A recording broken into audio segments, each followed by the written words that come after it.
Well, what's the crack, everybody? You're all very welcome to Buckshot, episode 173. It is Friday the 5th of February. For them you that aren't Patreons, the Patreons would have gotten the video and the ad-free audio version this the day or two beforehand, because that's what you do for your Patreons, you know? But you're very welcome on board if you are new or if you're just listening on the regular. What's the crack? Spring has sprung, lads. We're in the middle of spring. Oh, can you believe it? There's light at the end of the tunnel, hopefully. Oh, Jesus Christ.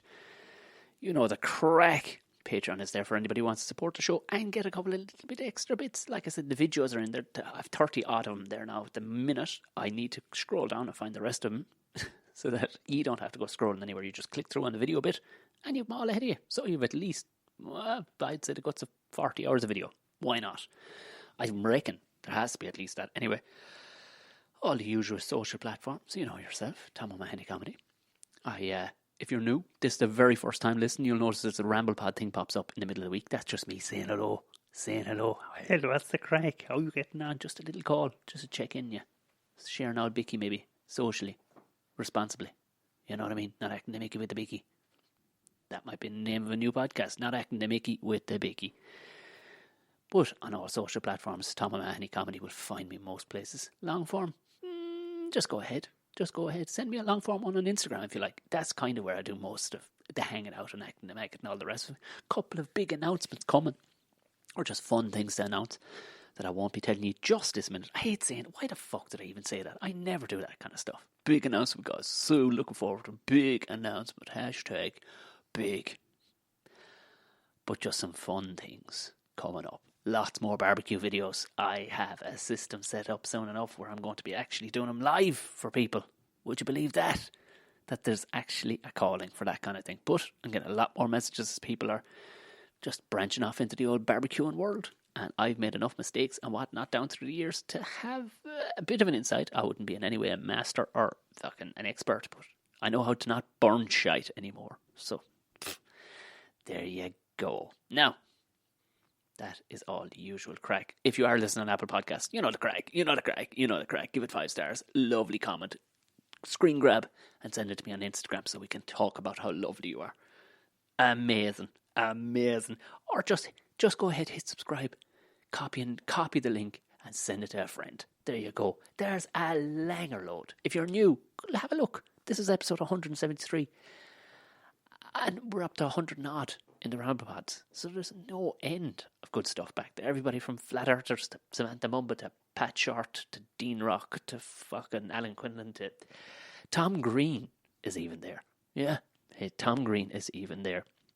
Now, moving on to today's guest. We have been gigging together for years. He's a funny fucker. Yeah, he always fucking cracks me up every time because there's always something mad. He's always got a great mad story for me, and this episode was absolutely did not disappoint. He's got the inside track on things that you would never have the ability to meet somebody who has the inside track on these things, and it's fucking brilliant the way he plays it. Outstanding stuff. So sit back and enjoy the brilliant Paddy McDonnell.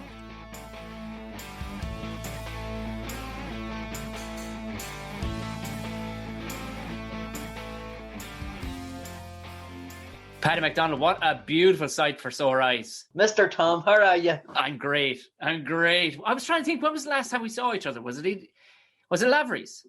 It was Lavery's. That was a night. There was a sign that says Mr. Tom's Lounge or something, wasn't it? Yeah, that's it. And in fairness, I said it to like the staff a few times. It's like, nice one for the sign. And they were like, oh yeah, you're Tom. It's called Tom. Yeah, no worries. And it was like no crack whatsoever. It's like, oh, for fuck's sake, lads. Jeez, at least go along with the bullshit that I'm fucking... Yeah. Because I'm one of the few lads that would come up from fucking... Certainly one of the few lads that come up from Tipperary to play in Belfast on a regular basis anyway. Well, even Lavery's too. I mean, Lavery's is that good of a wee comedy club, but Colin tries to keep, like, you know, the level good in it. So, you know, he has struggles all the time with it. He was like, who do I bring on now? You know, because there's only so many of us that he would put in that can do the room. So, yeah, you are pretty much the only one I know. I think maybe Danny O'Brien came up from down south before. I can't remember many others. The odd time Kenty, when he'd be home, all right. That he was about, yeah. But and I was trying to work out, was it that time we saw it, or the time you picked me up in that fucking obscure village? Do you remember that? You picked me up in the van. Stonyford, that's it. And what was strange about it was, you never once says to me, oh, and by the way, I'm going to be dropping off a Ferrari in Stonyford. Ferrari and Stonyford are two things that shouldn't be together. Do you know what I mean? I know nothing about the place, only that I know they love a good flag. They They love a good flag, and they like writing a good slogan on a Catholic's house, you know. Even I was saying to you, because you're giving me the rundown on areas as we were driving through. You're like, yeah, this is and you were. It's like how people just move per parish as per their team. If you don't move to where you have to go to, you're told to go and where to go. I'm getting into the flag business, man. Or flags. Oh. Sorry, flags, not flags. Flags. 100%.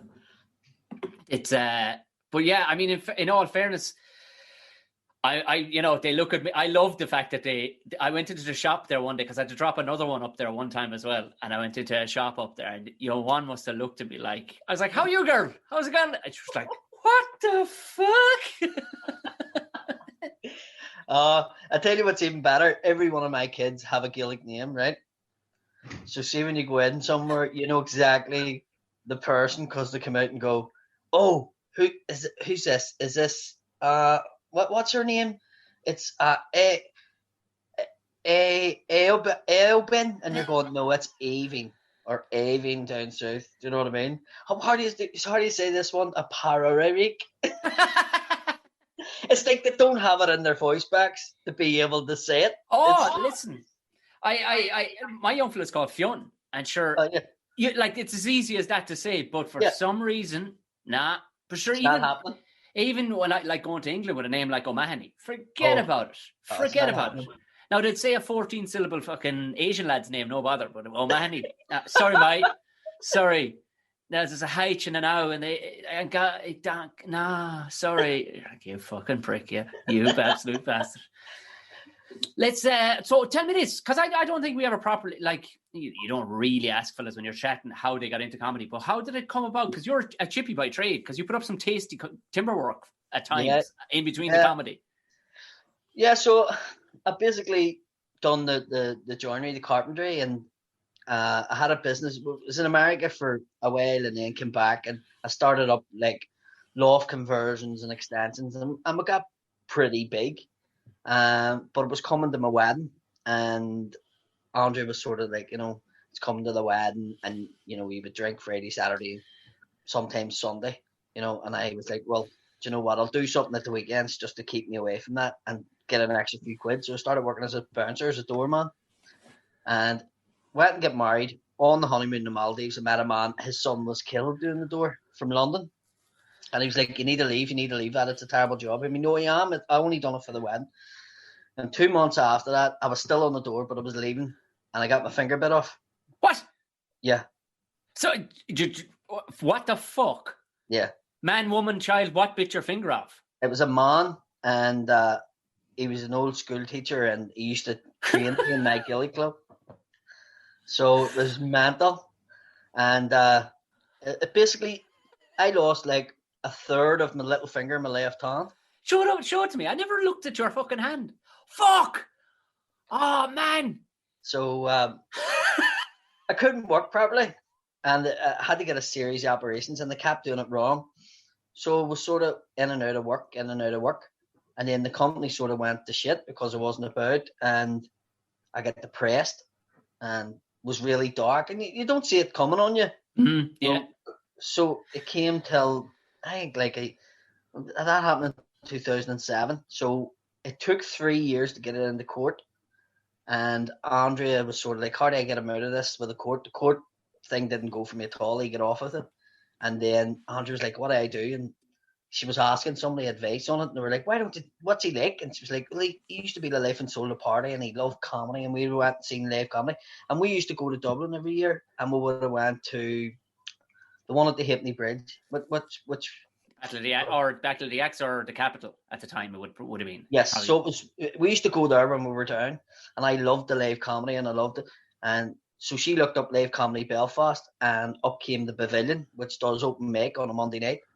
And she sent out a message to Graham Watson, and he was like, "Yeah, I'll give him 7 minutes." So she just told me, "Look, on Monday night we're going for a bit of comedy over in the Armour Road," and I was like, "Right." Didn't know I was performing, and they called me up, and I got up and done it. And I don't know about you, but it was like a drug. It was just when I got up and done it, and when I came off, everybody was like, "Have you done that before?" And I was like, "No." And I'm like, "You need to do that again because it was good, for only 7 minutes. And you get up there, you were dead calm, and you were funny, and that's the ingredients you need."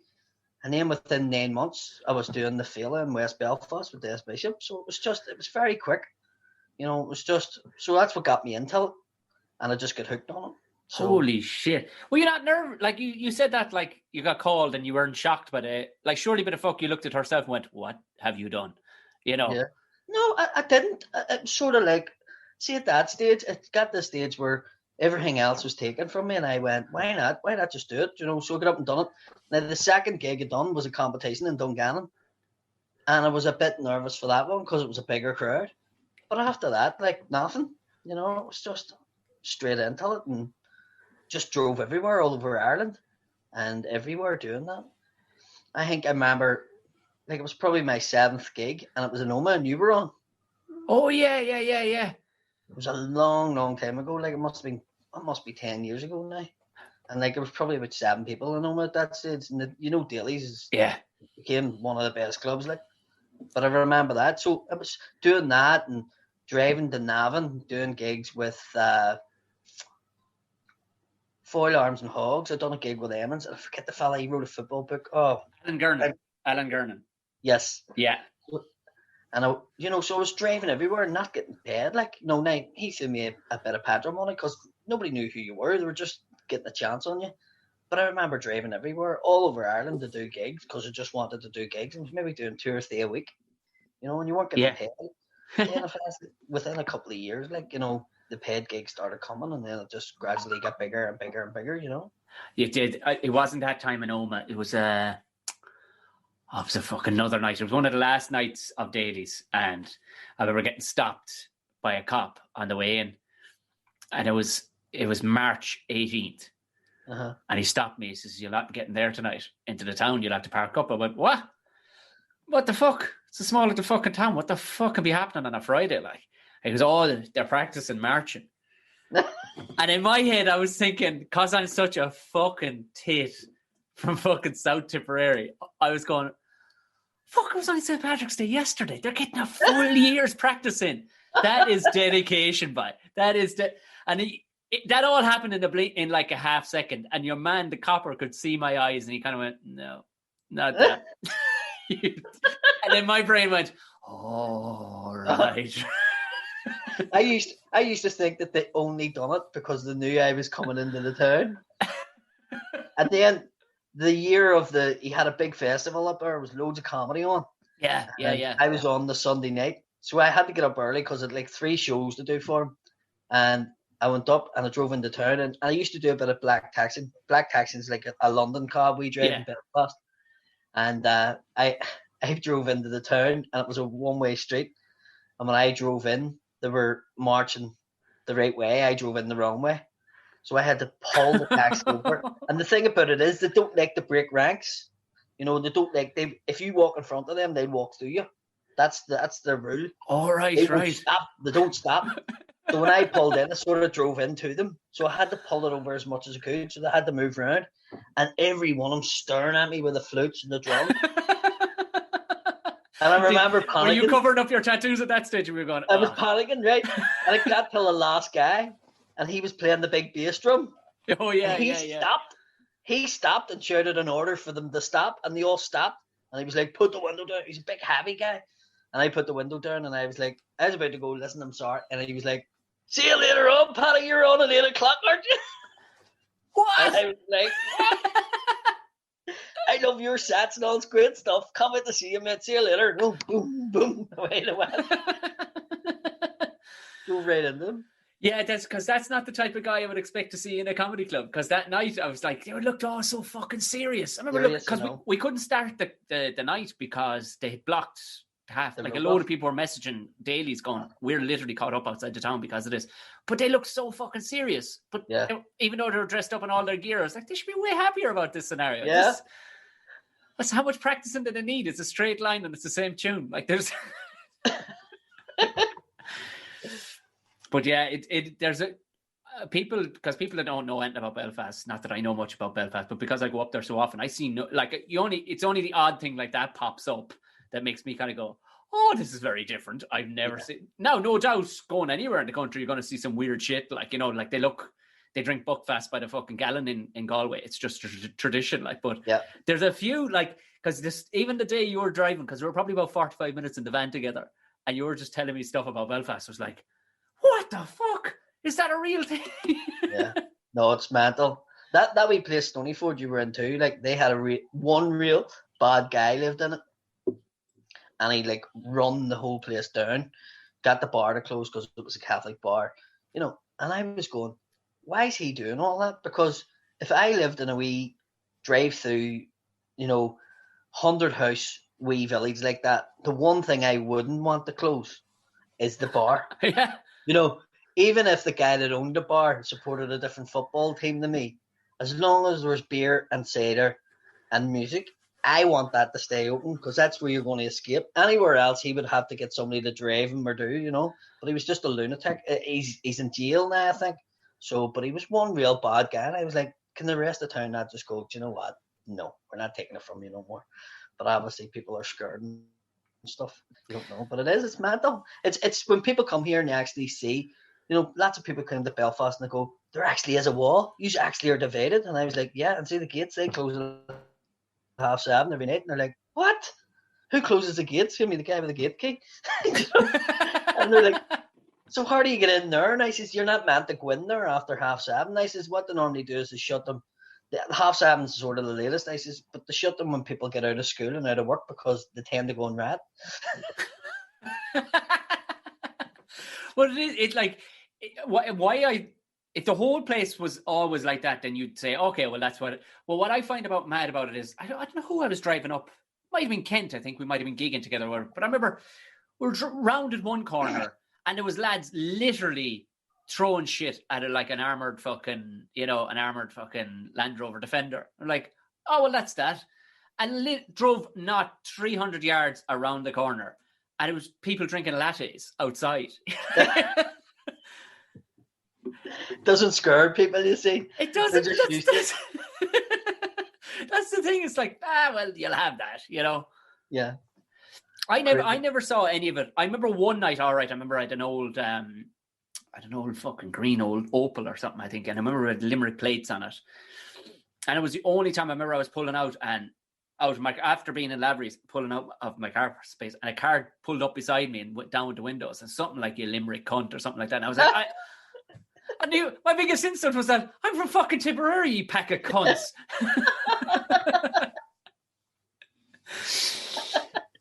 You don't know, and insult even more because of where they said you're from. Fuck's sake! But I'd never seen anything like that. But I remember a guy. I met him in Galway one evening after a gig, and he'd lived in New Zealand for years, but he'd been extradited out of New Zealand because he was on the run from whatever shenanigans he'd been up to back in the day in Belfast. But he did time in Portlaoise then as a result of them fucking him out of New Zealand. He said it's the most over the top fucking affair. They could have knocked on the door and it would have went, but he says pretty much the New Zealand SWAT team showed up, the whole fucking shooting gallery, like. But he was saying his only standing order after just serving his time was he's not allowed back to Belfast. That's it, just not allowed back into Northern Ireland at all, like. Yeah. But he was asking about comedy, I just think it's mad that you do comedy in Belfast, because he hadn't been in Belfast since like the fucking early 80s. I went, nah, man. He's especially with a surname like yours. And he said, where would you perform now? And I was telling him, and he says, did you just say Lavery's? I went, yeah. Oh, his brother got the end of his nose bitten off. So this must be a thing, just by he got the end of his nose bitten off by a fucking doorman. That was on Lavery's. Lavery's, years ago we went into Lavery's because, see, growing up, see in Belfast, you didn't leave your area. Do you know what I mean? You didn't go into town at all, like? You didn't. You went into town to maybe get shopping, but like socialising in the city centre didn't really happen. You know, especially where we were from, because the first question someone will say to you, "What school do you go to?" or "What's your name?" Right. Not to become friendly. They want to know that the person they're talking to is either a Catholic or a Protestant. You know what I mean? It was a bit dodgy to go in and socialise. So there was always nightclubs and bars for the younger ones in their area. You know what I mean? You didn't go into the city centre. You just stayed where you were from. And it meant that everybody was just meeting their girlfriend and their future wife or vice versa in the area. So you were maybe getting married to people that live within, 2 miles of you. And so you didn't really go outside. But I remember we went one time into Lavery's because of the snooker hall up the stairs. Oh, okay, right, yes, yeah. We were like 18, so somebody says, we normally went to a place called Frames and they were closed, so this is why we ended up in Lavery's. I think they made got American pool tables in or something like that happened. But we were all these young kids, from the Falls Road, and we're in Lavery's. And in our areas, they used to go around collecting for the prisoners, the Republican prisoners. Right? Oh, yeah, so you'd be sitting in the right. park, like Green Cross, collecting for the Green Cross, and even then you used to go, for fuck's sake, but you put money in. But we were sitting there, and these guys came around with the con, and they didn't hate it, but they just went, money for the UVF. And I've always had a bit of comedy about me, so I turned around and I says, tell them, lads, I didn't lift the trucker box in the way of the house, so I don't have any change. And your man went, oh, that's dead on. I moved on to the next table, and I got 3 tables down, and then he clicked on that I said trucker, so he knew exactly where I was from. But I done it on purpose to see his reaction, and he came back again. He says, you just said trucker or something. Like that, there's a Catholic church, where would you get that from? Here's me, oh no, mate, I stole it out of some Fenian's house when I broke into it, and I brought it home and I just save up in it because none of our ones in the house will touch it. And he laughed his head off and he went, that's fucking cracker, I'm going to use that one. And the boys all said to me, you're lucky you're as quick thinking for an answer than you were saying the joke to him, because I could have went completely, sour. Like. But it's crazy. I've done a podcast the other week, and there's a bit I tell. Did you know Paddy McGahey? Yes, yeah. Real nice guy. Like, lovely fella, yeah. Nicest guy in comedy. Really, really nice fella. So I got asked to do this place called the Nortel Club, which is in Newton Abbey, which is sort of like Ralph Gale or Ralph Cool and New Mosley, all big Protestant estates. Right? Yeah. I did the theatre there, and I had a great turnout, and even people were going, we're really surprised you got a turnout. Yeah. Theatre at the Mill, yeah. Yeah. So this club anyway says, we're doing a charity night, we're wondering if you'll come down, because I had done another night with him, and he was like, just this time, just you and one other, instead of the last time there was like 10 comedians. And I was like, yeah, no problem. But at the time the flag protest had started, flag protest. The flag, what they done? They took the Union Jack off the City Hall. Oh, right.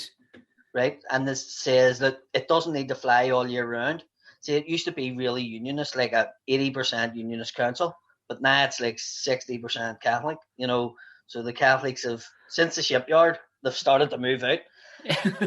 So they says they were taking the Union Jack down. It was in December, and the rats just were they wrecked the City Hall, and then they were burning buses in all the estates and ratting with the cops and all about this flag coming down. And we were doing the gig in that area, so there was flag protests where they were just burning buses and cars and just ratting on the roads. And Paddy McGahey says, I'm going to head down about 6:30. I says, the gig's not till 9, Paddy. And he's like, no, I like to get down, just have a wee look at it, Paddy. And all. I was like, right, okay. So we're standing in Tesco's, me and the wife, and my phone goes. And he was like, hello, Paddy, it's Paddy McGahey. How are you? And I was like, dead on, Paddy, how are you? And he says, know what it is? I'm down here. Is there a back way into this club? And I was like, no, Paddy, there's just a big steel cage on the front of it, because that's the way they were. It was like a big steel cage to get into this club. It was really, really, it looked like an army barracks. And I was like, no, I only know the front way in there. Here's me, is something the matter? And he says, aye, sure. I've got down here, and there's one of those things where everybody's a wee bit annoyed and all at the minute. And I was going, what are you talking about? And he was like, Do you know, like, they've got annoyed, they've got themselves all worked up over a flag, you know, and they're out there and the fellas are burning buses and stuff. Well, they've closed off the road with 2 buses that they're on fire, and they're just, you know, standing there, and I was like, Paddy, turn the car, how close are to you? He says, oh, it's down to the last 3 cars. I'm about 3 back here. Aye, what'll I do? And here's me, turn now, because if they come to your car window and go, who are you, or get out, and you go, I'm Paddy McGahey, how are you? You know, they'll burn you in the car. Here he was. I was thinking that. I'll just do that. I'll just turn and go home, right? So he turned and went home, and I went, the gig's not happening. If the protest is right outside the club, it's not happening. Yeah. So we get home anyway, and about 9:10, my phone goes, and it's a guy from the club, and he's like, where are you? None of us are here. You're meant to be here, meant to be starting a gig here. And I went, listen, the other guy that was doing the gig with me was down there at 6:30, and there was a flag protest right outside. He says, I know. He says, but the finished rat and I, they're all in the hall. He's like, what? And here he was, they knew you were coming. There'll only be kids standing out there now. And I was like, listen, I'm not driving my car down. It has a Paddy number plate on it. I says, I'm not. And he was like, I'll send somebody up for you. And my wife's going, you better not tell them where we live. Go and meet them somewhere. So I was like, come and meet me in this, and he's going to bring me down. So it was about 9:45 by the time I actually get down to it. Flag protest was right outside. I goes in. There's 1,000 people in this room. The front row's all people with a leg missing or in a wheelchair. Right? And there's this mad DJ. And he's like, well, what's about you? What about you, mate? He had all coin rings in his hands, and he was like, what do you think of that microphone there? He says, like, see one here, the same make. He says, it's a different name, but it's the same make. They make them in Turkey. He says, that there's 600 quid, but I got it in Turkey for 25 quid, like, and it's the same thing. Feel the weight of it. And I was going, right. And he's like, I'll bring you on. He says, don't panic. And he says, I'll big you up. I says, no, don't big me up. Just, I've played here before. Just say my name. And he's like, no, I'd sort it out. So he's on the thing, and he's like, right, everybody be quiet. Oh. This guy here, Paddy McDonnell, he's from your side, but he's all right. He's a nice fella. He says, big comedian. He's done Live at the Apollo. He's done Father Ted. And I'm standing going, no, I didn't. What are you doing, you know? And he's like, he done the inauguration of the President of America, and he's doing a gig for the Saudi Prince next week and all. And I'm going, fuck's sake. And he goes, right, everybody, big round of applause. Here he is, Paddy O'Donnell. And I was Paddy O'Donnell. Yeah, he can't even get my name right. So I walks out. There's no stage. It's just a flat hall. Lovely. So I'm basically level with everybody. I put the mic to my mouth and I walk right up to everybody. And I'm about to start. And he goes, oh, Paddy, hold on a minute. Hold on. Everybody, hold on. I forgot to play the national anthem. And I was like, oh, man, seriously. And I don't know why I done it. I think I done it to stop the shit coming out of my arse. But I sat down on the floor while they all stood up. So I'm level with the ones in the wheelchairs, but everybody else, and they're all staring down at me, and they play God Save the Queen, and I'm just sitting there, and it comes to the end of it, and I'm like, I need to say something or do something here, or I'm in trouble. So when everything goes all quiet, there's not a noise in the room, they're just staring at me. And I says, listen, this is a charity night, and I didn't know what was going to happen, but I wasn't going, as a mark of respect for the ones in the front row here who can't stand, I sit down to be with them. And one of them in the wheelchair started laughing. And then the back of the room started laughing. Then the laughter came right up. And then I was on. And I'd done like an hour and 15 minutes of anti-Catholic, you know, anti-Celtic, anti-Irish. It was like an Ian Paisley hour and 15-minute special, right? And at the end of it, they're all cheering. And I go, right, get me out of here. So the guy that came and picked me up, he was a big 6'5" guy with a baldy head. You know, looked like he'd done time in the jail for the paramilitaries. And he was running me home, and he says, I have to say to you, kid, when you get into the car, I wasn't that confident you would have done well. He says, but everybody loved you. He says, I was in the bogs afterwards, and some of the guys doing the flag protest were saying, tell you what, your man's funny. But I tell you what, I'm glad he's funny, because the start of the night I was going to shoot him. And I was like, oh, that's great. So they rang me back like a month later, and they're like, well, I want to book you in again. And I was like, no, I'm busy. I'm busy every day you're going to give me. I'm going to be busy. I have no more Ian Paisley stuff. That's it. I got no more. Jesus, it was. I mean, I reckon I could have got elected for the DUP. I reckon I could have on what I was saying. It was just saving your life, basically, on stage. How did Paddy go down? Did Paddy end up showing up? No, sure, I sent him home, so he went home at 6:30. Do you know what I mean? So he was away on home. I had to come on my own. That's why I done an hour and 15 minutes. Do you know what I mean? Because I felt like they were lost now. Paddy was doing 15 minutes, but it was mental, absolutely mental. So it's stuff like that that's probably, because a lot of people go, I can't believe you would play there, and I can't believe you'd play there. But genuinely, I've played all the places, the Shankill, all the worst places you could think, and they all love it. Like it's either they like my comedy, or they like watching me making an idiot of myself and think that that's the way all the Catholics are. Yeah. Oh, that's what we were thinking. That's exactly, exactly what we were thinking. I knew they were like that. Yeah. Try not to wash for 3 days prior to the gig, so I have a smell about me, That I'll smell that Fenian smell of it. Yeah, I get it. Sure, it must have been like, where did you grow up then? In the Falls Road. Oh, you were actually in the Falls Road, were you? Oh yeah, right down Davis, then Clonard, and then eventually up till White Rock. So all the places that you would see on the news, that's where I grew, which had green, white, and orange flags. The worst of the worst. The worst of the worst, but the same sense, it was like going to university growing up. Do you know what I mean? Oh yeah, major streetways. I wouldn't like my kids to grow up, and it's not for the trouble ways of it, but a lot of them areas would have a lot of antisocial behaviour and stuff like that. So I wouldn't want my own kids growing up in it. In the same sense, growing up in it made you grow up very quick. You could go anywhere in the world. Do you know what I mean? You hadn't got any fear. Oh, I'd imagine. Jesus.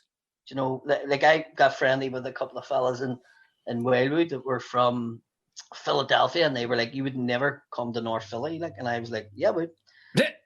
And they brought me North Philly, and they were like, people don't do this. Even the cops that have to work here are black. They can't send white cops in. It's just that rough where they were from. But I went into it, because you just think you're all right. I'm all right. I'm from the Falls. I'm hanging in.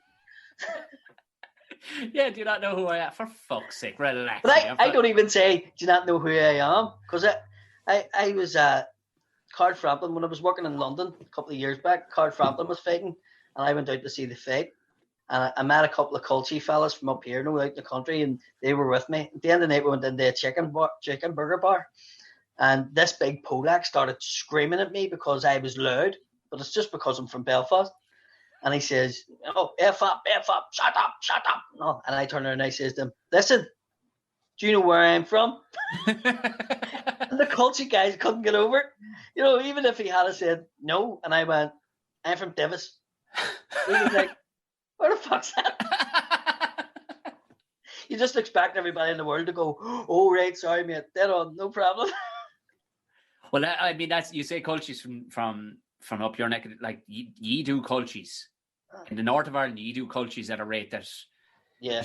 Like I remember and now you could rate him. I was actually, because I was debating this with Geddes. He went, fuck, there's cultures down your way too, and they said, look at you. I said, I'm sophisticated as regards your, because I did a gig at not a comedy gig, but it was kind of a hosting gig at the Ploughing Championship a couple of years ago, and you could see the Nordic cultures walking in. Like, I mean, these lads were down out of a fucking mountain, just.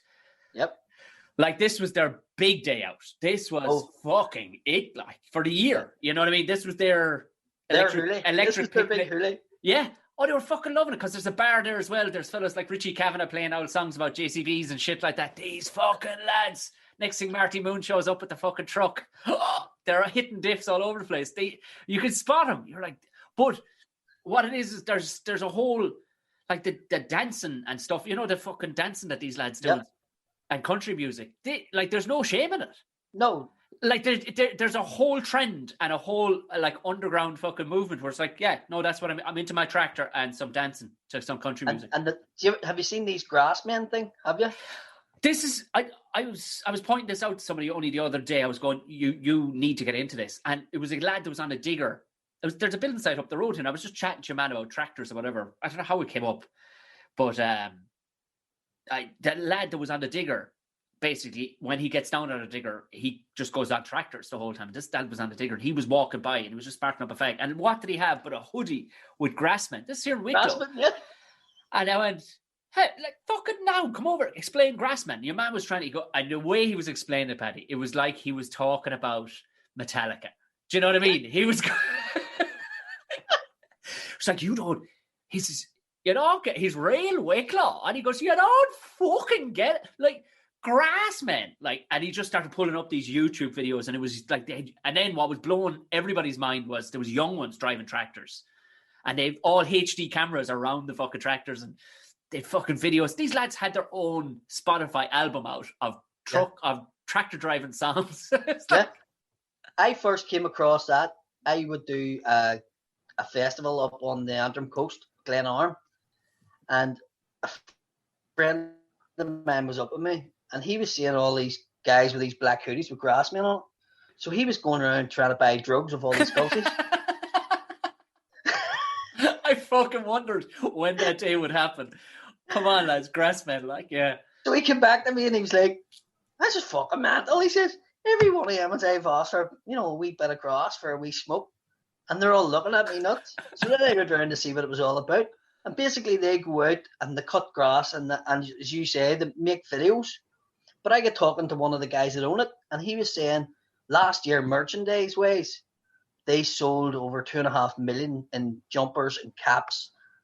Like, it's not even like a wee stupid thing. It's a massive industry now. And what's made it even bigger was all the Irish lads that went to Australia, because they have to do farming and stuff like that. Yeah. So then all the Australian farmers are into it now. So they're all doing it. So you have all these culties in Australia. They are all running about with Grassmen jumpers and Grassmen hats. And it's became like part of their fashion. Do you know what I mean? Oh, right. Yeah. So it's fucking trendy. Your man said the videos and stuff like that, because they can get leaked and they get sent by WhatsApp among them, he says, we don't really make much money from that end. It's the merchandise where we're making a killing. It's nuts. It struck me one day because I was driving. Grassmen had I was driving into the ploughing championship to park up or whatever in the staff area, and this fucking rig pulled up beside me. That opened down. It was its own thing. It was Grassmen. Yeah, big exhibition centre thing. Yep. Yeah. It was like, what the fuck is all this? Yeah. Big business, like. By Jesus Christ. And that's the thing I've noted. Like, I love about going up to Northern Ireland, because there's. Yeah, it would see, yes, there are divisions, but when people are into a fucking thing, man, they are all in. Like, there's no kind of half in. It's even like with yourselves as comedians, like the love you get from the public up there. Yeah. You'd get that nowhere in the country. Yeah. Fucking nowhere you wouldn't get it. Like, it's just a dedication. It's like, I was saying, maybe it's as a result of people stopping giving a fuck about religion and crack. They're like, well, now we need something to be into. I'm fucking into him. I see it myself. I would sell more tickets in Belfast than I would in Tip. Yeah. Yeah. Well, I still working on the sites and whatever, and like we were on a site which was a student accommodation, and we were doing all the joinery work. And then eventually I ended up taking it. So I had been going to the meetings and stuff like that. But word got round then, I was doing a few different clips and stuff got out that I was a comedian. So then they started watching the videos. So then they all started watching the videos. So in the site, everybody, every day you had somebody going, can I get a selfie? But you didn't know if they were messing you about, if they were serious. Yeah, do you know what I mean? Yeah. And then this one day I was in the toilet and I could hear them going, no, he's definitely in that one. He's definitely in that one. And a fella went, well, he says, I've only 10 minutes left of my tea. I can't wait. And he'd get over the other side of the other cubicle. And I'm sitting in the toilet. And he's like, mate, I'm finishing my tea. Can I just get a wee selfie quick with you? And I'm like, well, you're on the shitter. I'm fucking shitting. I fucking told you. I told you they are dedicated people up there, man. Absolutely nuts. Because one of the last gigs we properly did together, I think was in Jobstown. That mad fucker of a gig that Joe Dowling was running. Do you remember? Yeah, that's right. You were definitely at that. I didn't imagine that. Sure, yeah. Yeah, no, definitely, I did do that. Yeah.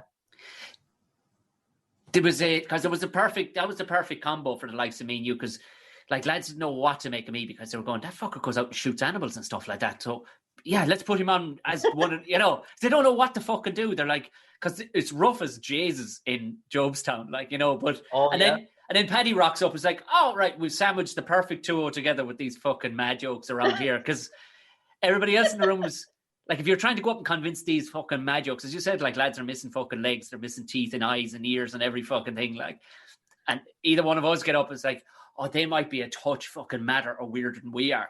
So it's like a perfect, I liked that gig. I was wondering. Oh, it was brilliant. It was a brilliant room. It was. And do you know what? I used to go down quite a bit. And then it got to a stage where it was hard to get a gig. I think it's once you needed to get a proper fee and stuff like that, they weren't willing to put you on. So I stopped. So it was really good. I went down and done that gig, and then Joe got me back to do headliner. And it was good. I really enjoyed it. But that's probably the last proper gig I've done in Dublin. Yeah, I mean, like that, they were starting to dissolve a small bit. Like, and I mean, there was in the time when for the lift in lockdown, when I went to like level 3 or level 2, I did maybe about a dozen gigs or so, and not one of them was in Dublin. Yeah, not one. They were everywhere else bar Dublin. Yeah. So I mean, it was ripe for fall. Like, there's only really a handful of places like that could survive this, like, that kind of way. Yeah, yeah. The likes of the Laughter Lounge and obviously the International will come back and stuff like that, but as far as a lot of the rest of them go, I don't know. Yeah. They make them come back. But in the same sense, up here, comedy is going to be the first thing that can be done socially distanced, if you know what I mean. Yeah. So a lot of places will spring up whenever this all gives off, because they can't have dancing and they can't have live music and they can't have bingo logo and they can't. So it's going to be the comedy that is getting booked for everywhere. You know what I mean? That's. Yeah, because I did the Limelight and I did 2 nights with Mickey in, what the fuck is the name of that pub? It was in like a surname, but it was they did a right job the way they had it done. It was part of the eat out to fucking lick out or to help out or whatever. And I remember that night I hadn't heard that phrase, and I went, "This is great, 2 nights of this." And your man was like, "It's the eat out to help out," and I went, "What did you fucking call it?" And he went, and this lad is walking past with a tray of drinks, because eat out to help out. And it was the way he said it, he'd such a strong fucking Belfast accent. Eat out to help. And I went, dude, slow down. Are you saying what I think you're fucking saying? He went, aye. I went, well, fuck me. I know what I'll be talking about. And I couldn't believe Mickey didn't mention it. No. And I said to Mickey, are you not hearing what I'm fucking hearing? Like, and he went, oh my G. I went, right. I'm going up and fucking.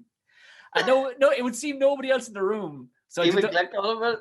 I talked about the whole scenario, how the different fucking shit names they could have come up with for this whole eat out to help out. You think you're some wee guy sitting somewhere in a PR firm going, if I get away with this is a master plan. Well, what I had noticed was it was actually a big CEO. Like, she was just like that mad one with the big shoulder pads. Do you remember she inherited the Eddie Stobart? Fucking, she was the heiress. Yeah. Eddie Stobart. Do you remember she was on Dragon's Den? She's real rough. She smoked fags like that. Yeah. She was like, eat out to fucking help out. And it was like this creepy old woman. That was my first thought. It's like, how the fuck are none of you hearing this? Like, to eat out to help out. Yeah, it's like a fucking scene in Peaky Blinders. I know. Speaking of which, yeah, because acting was another side then that I wanted to talk to you about. Because remember, we were in, we didn't do one of it was like a festival gig with Billy Kirkwood and a couple of more in Daly's one night. Or was it Daly's? And you were telling me that you were down to you almost got a gig on Peaky Blinders, didn't you? It was like a stupid part with a Glaswegian accent, but it was like two words that I couldn't say in a Glaswegian accent. Do you know what I mean? But I had the rest of it all done, but there was 2 words, and it was sort of like, what was it now? It was like, I don't think just because I'm from Glasgow that you can fuck with me. So it was the fuck with me. So it was this perfect Glaswegian sort of rough accent, and then I was like, don't be thinking because I'm from Glasgow that you can fuck with me. I just couldn't get it, and it was just like, and hear me, I will get it. I'm just not getting it now. I don't know why I couldn't pull it off, but it would have been amazing, absolutely amazing. I don't know why they would worry about that, because in fairness, with a lot of the accents on it, There's a few fucking dodgy ones, like your man from New Zealand playing the Red Horn, and you're like, steady on now. That is not a fucking northern accent. It's like Brad Pitt in the Devil's Own film. Did you ever see that one? Oh, that's. Do you know what? I'm glad to be here with your family. Do you know what? I'm half tempted to watch that just tonight, just for comedy fucking purposes. I put it on the other day. It was watching, and I was like, "Where are you from?" Just outside Cookstown. Dave, you've been to Cookstown. You've been to Cookstown. They fucking don't talk like that. They do not. If you talk like that, just outside, you'd get fucking chased, the Americans. You know what I mean? Cookstown's a fucking mad place. Holy, yeah. There is always that. You wonder, are they going for, like, obviously a big name over the fucking thing? But even some of the people that you wouldn't recognize, even in Peaky Blinders, like, even all their accents are supposed to be Birmingham accents, and you're like, Cillian Murphy's from Cork. He's a fine actor, but that's no Birmingham fucking accent, like, and nobody's going to question it because you just go, he's a really good fucking actor, and it's fine. Yeah, 100%. Had you done much other acting?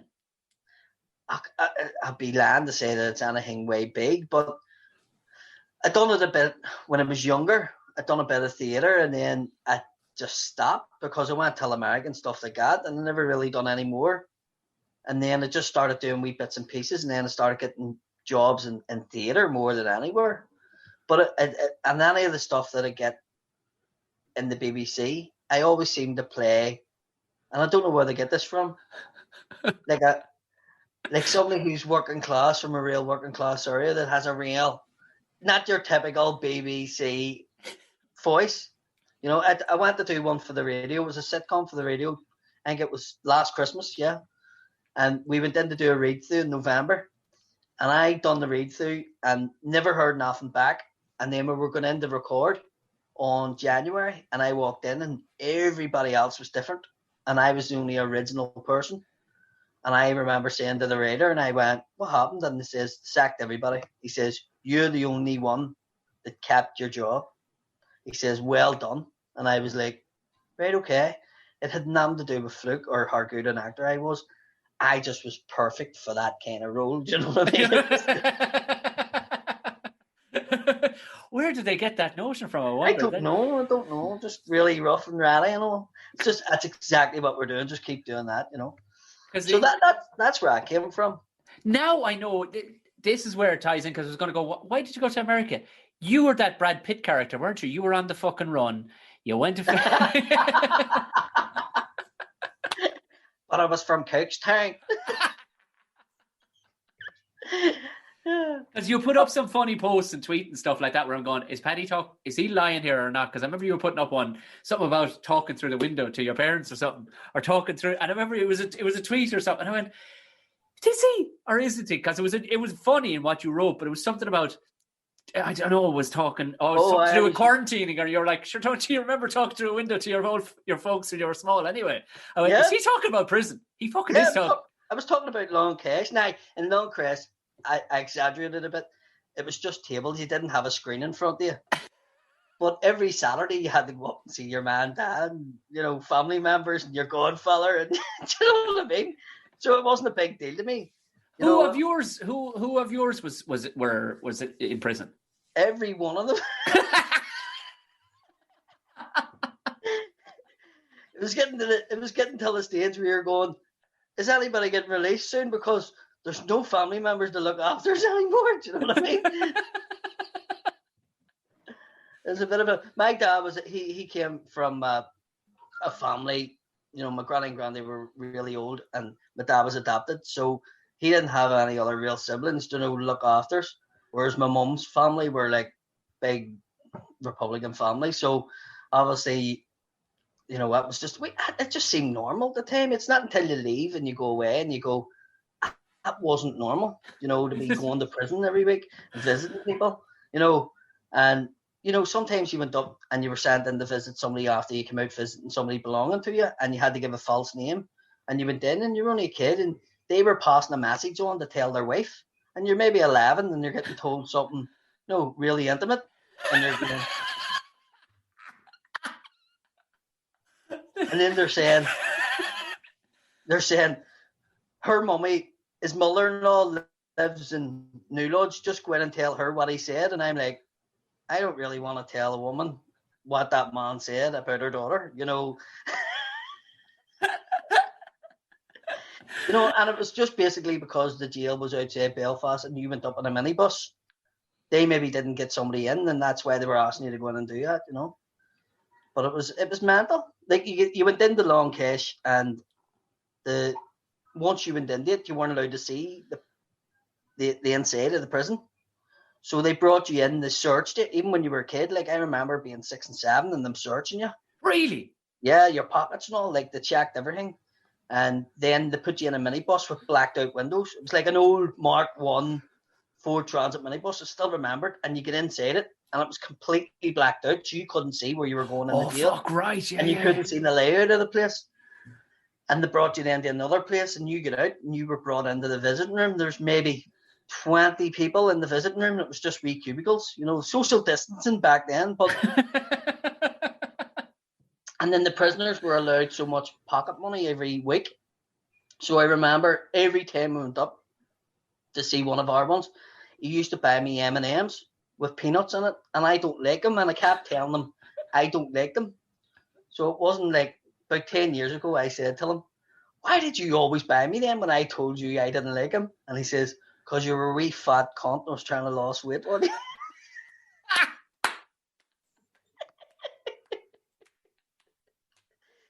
Buy you a fucking apple.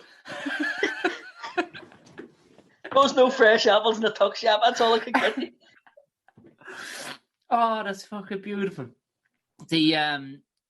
So they tell me this and tell me the more. The fucking brilliance, because I was getting excited to see, because all the lads seem to be putting on these big shows. Again, nobody down this neck of the woods could dream of putting on shows like you're putting on up in Belfast. But the next thing you sold out the Limelight, you were selling it out again. How the decision then was? It Shine turned around and went, because they're some movers, aren't they? Shine, holy shit. Basically what happened was I had done a few wee videos and they were going well. Then I'd done the podcast with Shane, which is mental because I've been gigging flat out for 10 years and didn't seem to be getting to the stage where I would even have a thought of doing a big gig of my own. I've played big gigs. I've done the Fearless 6 times. Frankie Boyle, there was 7,500 people in the tent. So it's not that it's the biggest gig I've done, but it's the biggest solo show for me to sell out, you know? Yeah. So I said to Shane, he says, why don't you phone up Shane and have something? Because that podcast, the first one we done, flew. Like, it was unreal, the amount of things we got on it. So I phoned him up and I just says, can I book Lame Night 1? When are you thinking? When do you think it's going to be clear to gig? And he says, probably June. And I went, well, we'll book June. He says, so do you want Lame Night 1, which is the big room? And I went, no, Lame Night 2 just. And he went, you sure? And I was like, yeah. And we booked it. So it took a week or two and then we released the date. And it was a Wednesday morning. And he phoned me back an hour later and he says, we're sold out. Amazing. We need to put on that. It was 150 tickets or something. But the year before, I had done a show in it, and I got sold 130, you know, so it was like, okay, we'll do another show. So he rang me back 2 hours later and says, that's sold out too. Stop. And he says, we need another night. And I went, right, okay. So I done another night, and that sold out in a half an hour. So I says to him, what will we do here? And he was like, we could just do another night in the bigger hall or another 2 nights in the big. And I went, so I'm going to be doing the show 5 nights in a row, you know. That doesn't seem right to me, you know. Yeah. We can dance it down. And then he says, no, there's people coming from Scotland and there's people coming from here to the show, so we can't really mess everybody about and move stuff about. And I was like, what? And he's like, yeah, we're going to have to look at Glasgow here because we're getting loads of people from Glasgow want to see you. So he came back and he says, what if I put on in the Ulster Hall? And I was like, I don't know, Joe, like I've sold a couple of wee gigs there in the Lame Night. And he was like, I think it'll sell well. So he came back to me and he says, look, November, we'll do the show again and we'll do it in the Ulster Hall. And I says, well, I can't take a risk on it. I have 4 kids and I'm not working. So, and he's like, I'll take all the risks. Don't worry about it. And stop. Yeah. So. That's amazing. But I mean, I haven't properly gigged in a year in a proper comedy club. And now I'm able to book the Ulster Hall. You know, it's just happened very quickly over the past 4 weeks. That's unbelievable. When, as you said, like, you were all out able to sell maybe 130 tickets last year, and now, what's the Ulster Hall hold? 1,000 people? 800 to 1,000. I don't know, Joe. But I mean, there's not even that many tickets. They've been on sale for a week now, and it's down to the last sort of couple of zones, where there's seats here and there. So it's been unreal. That's fucking class. Yeah. Your poster says it all, really, doesn't it? Like, how many blokes do you know that look like that?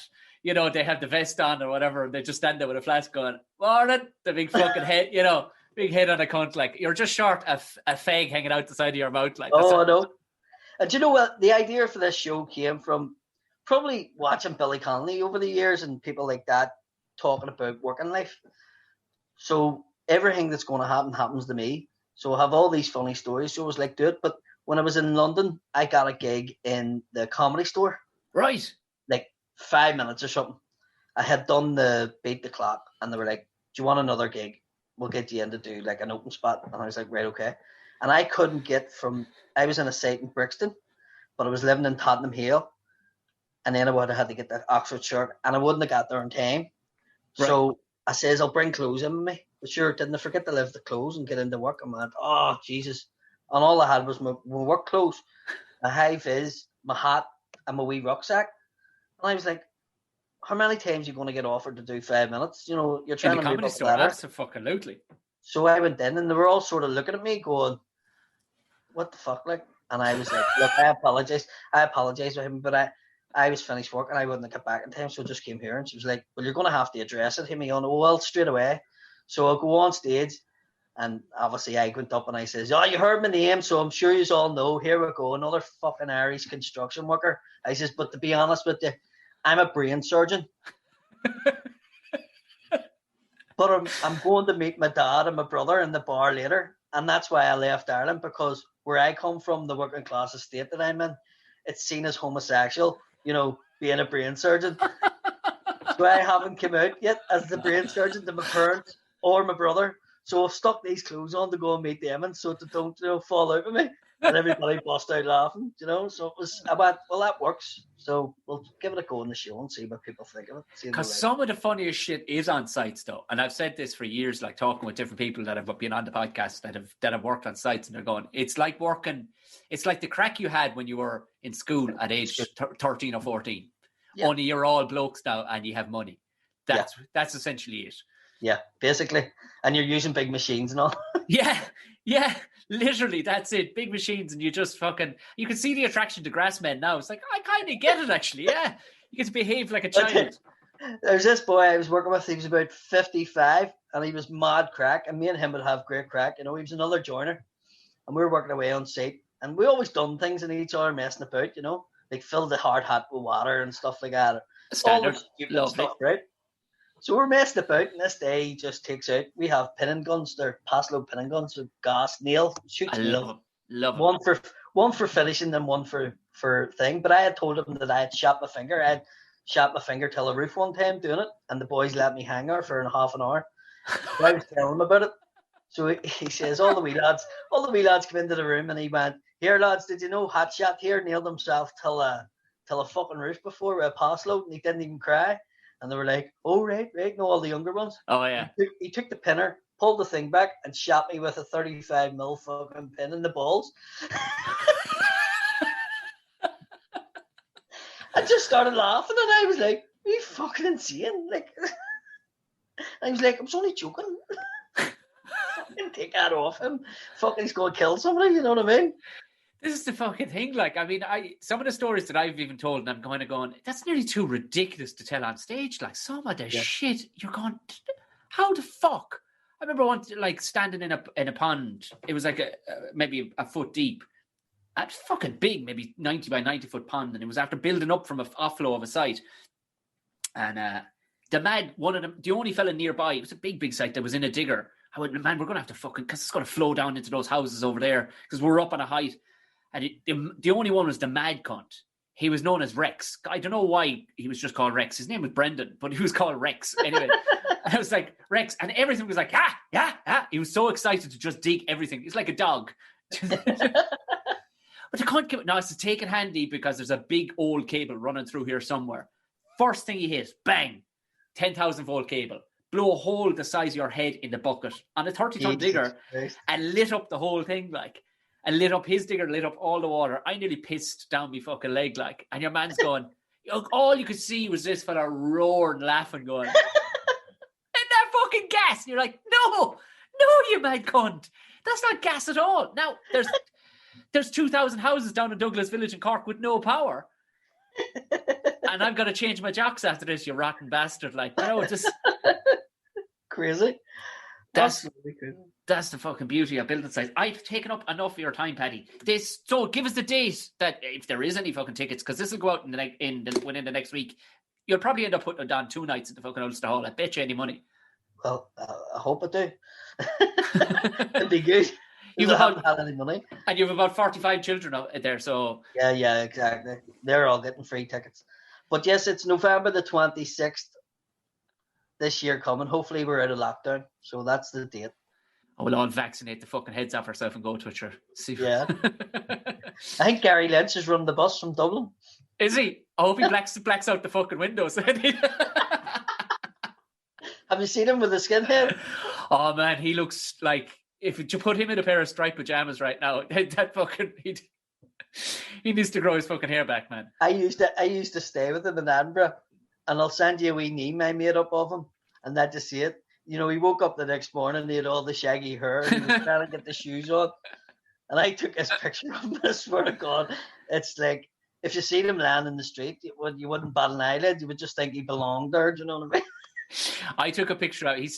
I was in Edinburgh for a fortnight, and I had a 1-bedroom flat, and he stayed in my place for one night, and he looked just this embodiment of the most unsexual thing you've ever seen in your life, just lying. And I took a picture of him with his phone, and I kind of forgot about it, and he discovered it a day or two later, and he posted it himself. Yeah, okay? And like tagged my missus in it. He's gone, "Looks like your fella pulled last night," or something like that. And it took her a good 10 minutes to ring me from the laughter. She was like, "That is one of the most horrific things." She goes, even if you did, I still wouldn't break up with you, because that he was just spread out everywhere. The hair and beard was stuck out everywhere. Oh, he's some crack. What a beautiful man. I can't believe I met you that many times. I've never noticed your finger before. Then again, we never get to just hold it up there one more time so I can just fucking see it. That's my Bluetooth, and that's my handset. Paddy, you absolute fucking legend. Thanks a million for coming on. No problem, Tom. Thank you, mate. All the best now. Thanks a million, Paddy. Good on you, brother. Fair play. I told you it was going to be funny, didn't I? Told you it was going to be funny. Paddy's show in the Ulster Hall. It is nearly sold out, I'd say. It possibly could be sold out by the time you get to listening to this. Look down the show notes down the bottom. I have a link to the Ulster Hall show on the 26th of November. Click through. If there's a ticket or two, get going. It's going to be a good crack. Fair fucking play to him. Delighted when you hear things like that of how it came about. Outstanding. Thank you very, very much. If you want to support the show, you know what to do. Buy some merch or become a Patreon and get extra stuff for yourself. It's all appreciated. Follow me on all the usual platforms. And of course, if you are listening to Apple Podcasts, give it the 5 stars and a nice little comment. Now, go on away, enjoy the rest of the weekend, and I'll talk to you again next week. Good night, God bless, and thanks.